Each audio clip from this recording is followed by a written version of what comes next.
Okay, Bismillahirrahmanirrahim. Assalamualaikum warahmatullahi wabarakatuh. I hope everyone is doing good today. So today we have a very interesting topic that we want to discuss with all of you, which is a very interesting topic, the final topic of our in National international, relation. yes, international relation, yes. Sorry, Yes. sorry. Of our international relations class, which is the future of international relation. So when we talk about the future of international relation, right? It's a very interesting topic whereby we want to look at the transformative power of large developing countries. So when we talk about the future, we cannot really predict what happens in the future, right? Like if this was 10 years ago and you would tell me that in 10 years time the world will have a pandemic of COVID-19, it wouldn't be much of a belief because it is something that cannot be predicted, you know. Yes. So when we talk about the future of IR, right, you can't really predict what is going to happen in 30 years time, 50 years time, but we can assume what's going to happen with the facts and figures that we have right now. So in this topic itself, right, we want to talk about the vision for international relations and development cooperation for the year 2030. We want to talk about how the major transformation of the international political economy between 2007 and 2030 is likely to be the rise of large developing countries to great power status. Current trends in the growth of the economic and political power of such countries are examined, as are risks to their continued growth. These trends suggest that by 2030, it is highly likely that China and potentially other developing countries will have become major powers, and that the international distribution of power will be multipolar. This multipolarity is less likely to be conflictual than in previous periods of historical multipolarity because of the growth of the international institutions and because of the economic interdependence of major powers. So in this topic we want to talk about a lot of things, right? And I think when we ask a student of international relation what is going to happen in, let's say, 30 years, right? Who is going to be the major power of the world? It wouldn't be a surprise that most IR students would answer China, because China is a very, very growing country. It is growing at a pace which is so fast and so quick that at one time in the future, possibly it can surpass US in terms of power in the world. So enough with me talking, right? Let's hear from some of you. Maybe you can hear from Arif about the realist vision of current international relations and balance of power, the theory of it. So Arif, if you don't mind. Okay, thank you to the moderator Aiman. So now, before we start to predict the future, we must first understand the current power. Or in this case, we want to look at the international relations in the sense of realist. So, in the realist, we focuses on the balance of power theory, which argues that much can be understood about the state of international relation by understanding how power is distributed amongst countries and how countries are likely to respond to the current constellation of power. And here we focuses on bipolarity, multipolarity, and also unipolarity. So one of the ideas or one of the theories of international relations scholars is that bipolarity types of power is one of the most stable. Why is it one of the most stable? Because there are only two. So the other developing countries or smaller countries will side with either power. For example, during the Cold War, where people either side with the United States or the Soviet Union. So, moving on, our focus is on unipolarity. Unipolarity is what international relations scholar says the most weak or the most unreliable type of power. This is because since only one states control majority of the power, people will think that the states will be selfish, the state will be self-serving. Even though the state will say that we are doing this out of everybody's needs. That's why unipolarity is one of the most unstable power types. And lastly, we will talk about multipolarity. Multipolarity is what happens in the Western world before, where many powers, like for example England, England, and Russia and Germany, they are all fighting with each other. So this is also very unstable because if one state get more power than another state will try to one up another and will gain more power, and this balance of power will always continue, and this could end up led to war. So with that, I will say that I will pass the floor to the next presenter about liberal.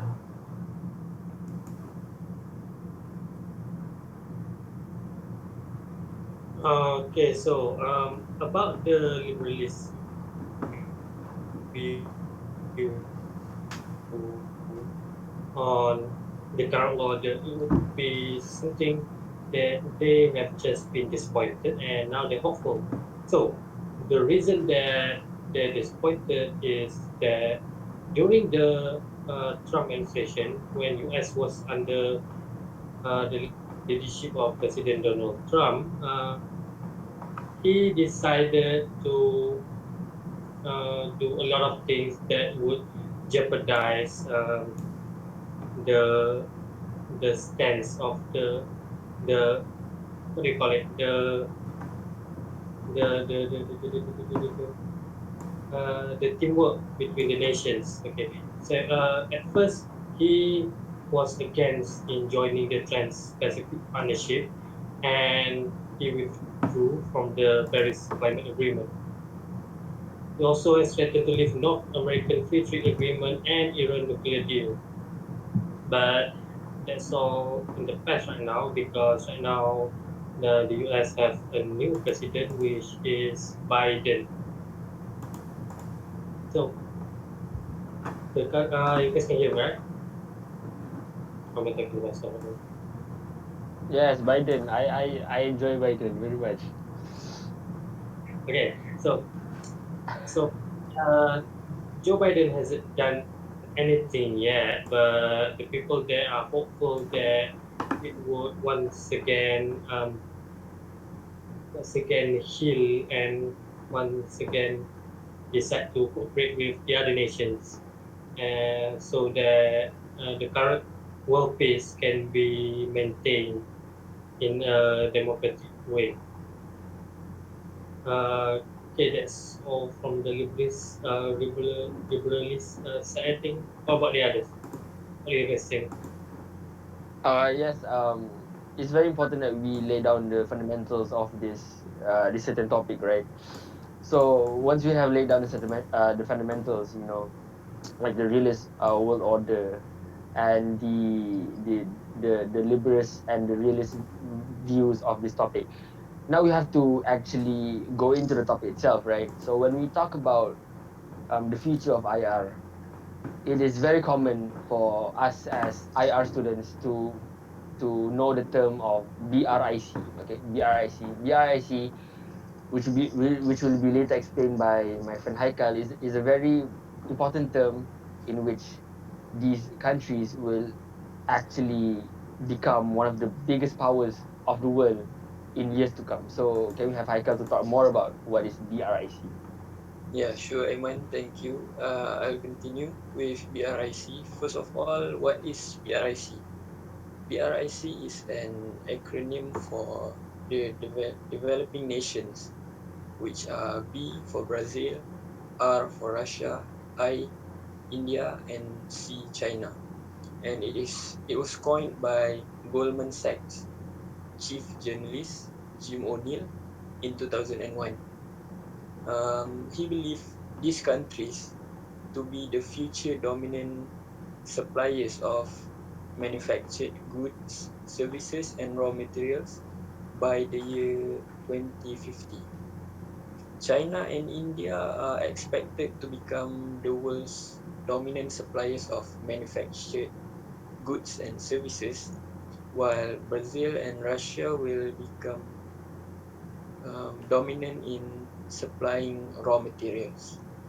And as of 2010, South Africa joined the group, which is now being referred to as BRICS, the S for South Africa. In the first decade, the countries met all expectations and beyond.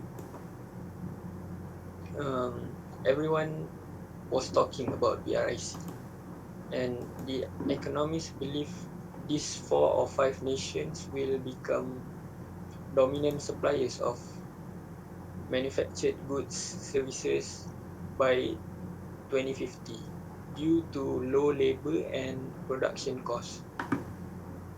And according to IMF projections, the BRIC nations will have accounted for about half of world growth.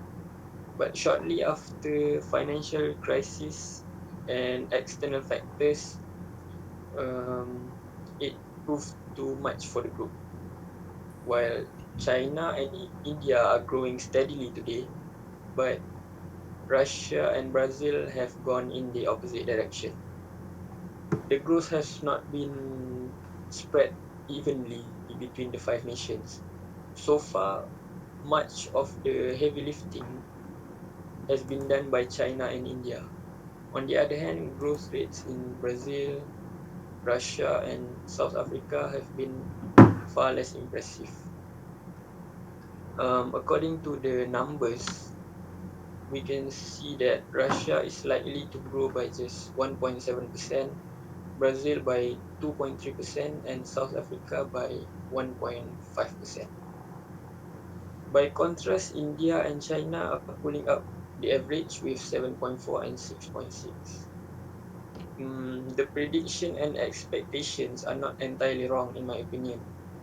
They expected China to become the second largest economy in the world and even surpass the US by sometime around 2040, I think. Now, I think it is looking more likely than ever, right? Experts believe that economic success can be broadened, still can be broadened. However, I think the coronavirus pandemic that struck the world made it difficult to predict what will happen to the world economy in years to come. Yes.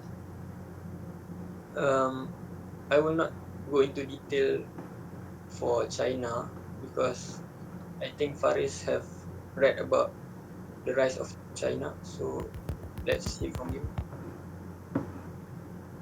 Okay, so we have to address the biggest elephant in the room, like it or not. So it's China.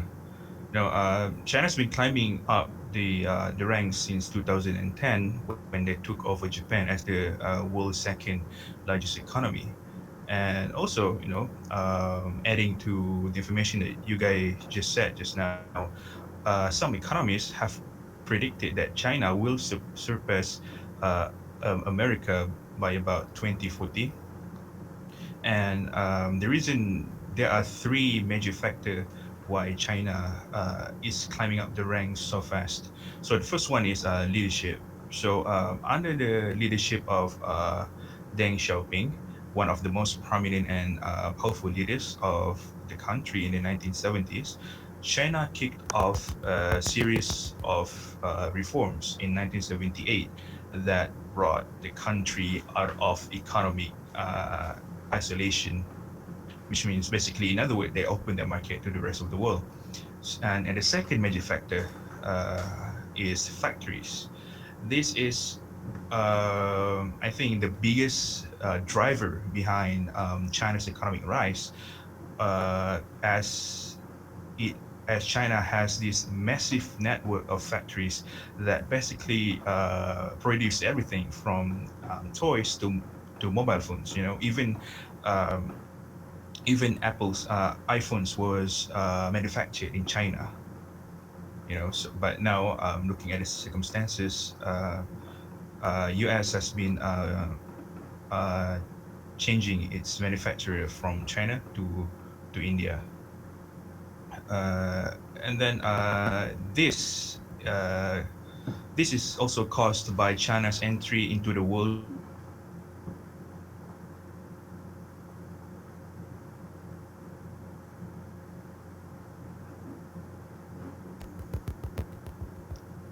I'm sorry, my mic just went off just now. Yes, It's tectonic It's problem. okay. It's okay. Uh, so this is caused by China's entry into the World Trade Organization in 2001.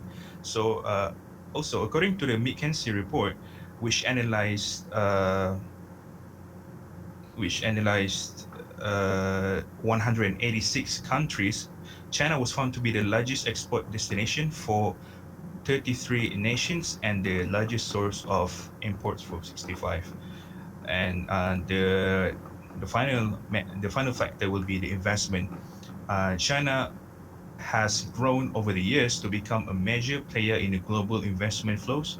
And from 2015 to 2017, it was the world's second largest source of outbound foreign direct investment and the second largest recipient of inbound investment. Um, so these three are the major factor that drove China into what they are now, right?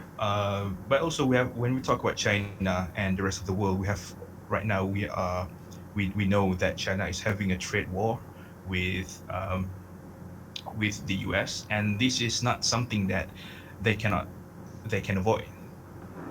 It is predicted if some emerging power is challenging an existing ruling power.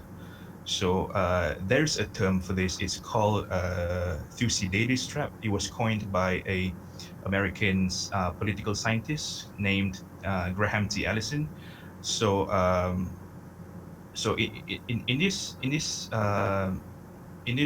I would say event, we see China is the emerging power, economically, military, and whatnot. Uh, and the ruling power, the existing ruling power, will be the US. So when these two meet, conflict or war will likely to be happen. So that's it. That's what we have right now. Like for example, the events that we can see is how the Huawei smartphones in the China will not be having Google Play stores and any Google services in their smartphones anymore. And on the American side, they're pulling off many of like I said before, the iPhone manufacturer will not be in China anymore. I think starting for iPhone 12, the iPhones will be manufactured in India, which is mentioned by Haikal just now. India and China the two countries that most likely to be the economic powerhouse by 2040 to 2050. So to conclude this, from the facts or the proof that I've been given just now, I really think that China will be world's number one superpower by 2040 to 2050, and I will strongly believe that it will remain as that for at least 50 years. Thank you. Okay. Thank you, Haikal and Faris, for the amazing points that's related to our topic. So Haikal just now talked about BRIC, which is Brazil, Russia, Russia, India, India, and China. China, which are basically the main states that are to be focused on in this topic of future of IR, right? And out of those four countries, only only India and China are the ones who are actually, you know, going on a steady uphill progress, while Russia and Brazil is not doing so great. But out of all those four countries, it is quite clear that only one really shines when we talk about the future of the world, or when we talk about the future of international relation, which is China itself. It is no surprise that it is going to be China. China is going to be the most powerful state in the world. I've done some research, and there's a joke actually that is going around in between experts of international relations, whereby a person who's interested, a student of international relations, went up to uh, went up to he wanted to know the future of the world, right? So he went to the crystal ball, right? He went to the crystal ball and he asked the crystal ball, how is the future gonna look like? In which the crystal ball answered, I don't know, I don't speak Chinese. In which that joke itself shows that it's a joke, guys. It's just a joke. Can you all turn on your mic to laugh, please? Good one. Good one. That is a good one. That's a good joke. Yeah, I mean, yes. like, the punchline really hit in the guts. Yes. So, not only does this prove that China will definitely become one of the powerhouses of the world, it also shows that experts of international relations have comedic values to themselves. So this is important. This is a thing that we must take notice on. Okay. So once again, when we talk about the future of the world, the future of international relations, we must set a vision in order for us to achieve that sort of vision, right? So in our topic, we want to set the vision for what is there to come on the year 2030, which I think our friend Harith will talk about more about this topic, if you may. Yes, thank you, Aiman. So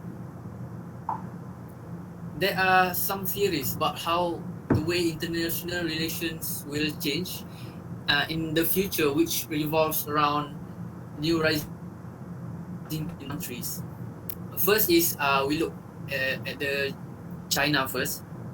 So when the first potential vision for the internet in 2030 is one in which China has risen to a position which allows it to rival the United States. Therefore, it established a bipolarity between China and US. While some theories states that bipolarity is somewhat some kind of stable system, we have to look at the history between the United States and the Soviet Union bipolarity, which demonstrate the stability of the bipolarity is don't you see? So you can see where the Cold War happens and missile crisis, for example. They were going to create a new war, a nuclear war, just trying to demonstrate their power. Which of them? So we can see when China rise to power, America would be losing. The economy works might change in the future. So it might be in favor to some nation and bad for others, and that's when the nation decide which side they are on, because it's almost certain that China wouldn't want to preserve the current way of how international institutions work in US favor. So when China wants to change how the international work, conflict might happen. It may be not the same as the Cold War between Soviet, another conflict which can happen by their effort. The international relations work. So the second vision is when when the large developing countries like BRIC just now, they are also developing and gaining power on par with the US and the China. So when we look at China rising up like that, we cannot neglect the possibility of countries that will have the ability to do the same. And Yeah. just like I said, countries like BRI could potentially become major centers of power. More nations rise to power, theoretically, it will create a bigger conflict. That when we have bipolarity in power. But actually, the fact that they are rapidly developing and gaining power, that doesn't mean they want to be the center of power. We have other developed countries like Netherlands and Australia, which are also strong in power, but they are not interested in, take the US for example. They would rather having middle power, which is in their voice is heard and prioritized on the international level. And that's about all of it. So the other developing countries like the BRIC I said earlier can easily become one of, and they don't have to take over the US and China for example. I want to include of Europe once again rise into power, but currently with the Brexit thing happening, I don't think it will be achievable, right? Yes, yes. Brexit seems to be a real obstacle for them to actually be a power in this world. Is that all, Harith? Yeah. With that being said, I think at this point of time, the future of international relation will face a drastic change because developing rapidly and trying to take a huge part in the global economy. And I think change is imminent for the international institutions and all country foreign policy when the time comes.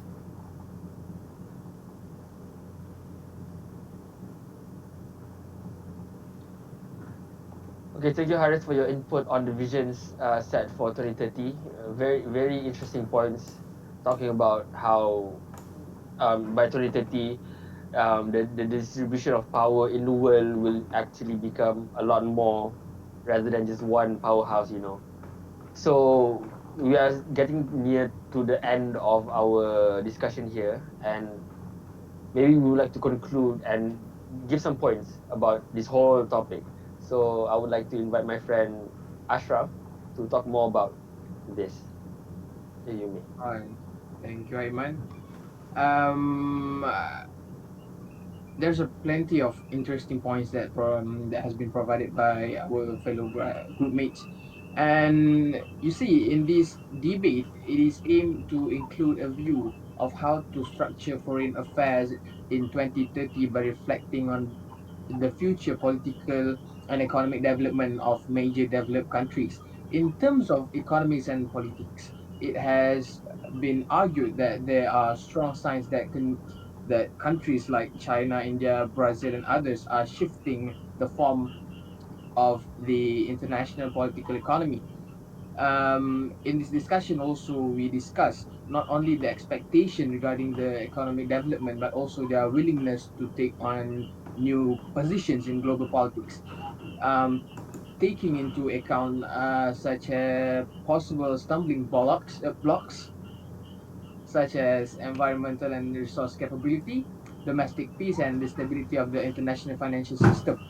You see, and in addition, it has been explored that the particular role of China in international politics in the coming years, and has outlined three potential scenarios of future world order, suggesting that the most likely outcome, a peaceful multipolar system, is possible and indeed likely, while the implication of such international orders on smaller developing countries are not clear cut. It also appears that there are substantial benefits for smaller countries in encouraging this outcome, and also instead of the more conflictual possibilities that could possibly arise. All in all, the world in 2030 will certainly look very different than it does today, and it may look at all like what has been outlined here. But the broad trend towards new powers look.